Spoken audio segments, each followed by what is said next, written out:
పరిస్థితి మాత్రం కేశవ రెడ్డి గారు.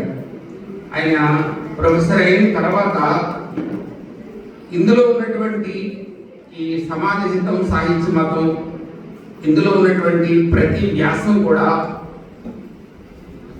పరిశోధక విద్యార్థి ఆదర్శనీయంగా ఆచరించవలసినటువంటి అనేకమైన ప్రామాణిక విషయాలను దృష్టిలో పెట్టుకుని రాశారు ఈ వ్యాసాలు. అందుచేత ఈ పుస్తకం, ఇందులో 18 వ్యాసాలు ఉన్నాయేమో, కానీ ఈ పుస్తకం మనకి తెలుగు సాహిత్యంలో కానీ సాహిత్యంలో 18 చాలా విస్తృతమైనటువంటి ప్రాధాన్యం ఉంది. మహాభారతానికి 18 పర్వాలు, అలాగే పురాణాలు 18, ఇలా 18 చాలా విశేషమైన సంఖ్య ఉంది. కానీ దానికి ఆయన ఒప్పుకోరు, ఎందుకంటే ఆయన అభ్యుదయ సాహిత్యానికి సంబంధించిన అధ్యక్షులు. ఇందులో ఉన్నది కూడా అభ్యుదయ సాహిత్యమే. అభ్యుదయ సాహిత్యంలో పీడిత పక్షాన్ని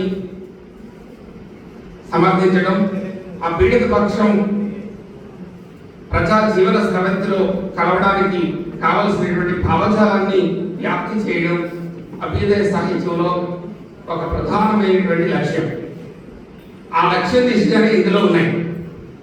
వేమనను ముక్తి భావన చూసినప్పటికీ కూడా అది లౌకికమైనటువంటి భౌతికమైనటువంటి భావనగా ఆయన విశ్లేషించడం అభ్యుదయ ఆకాంక్ష.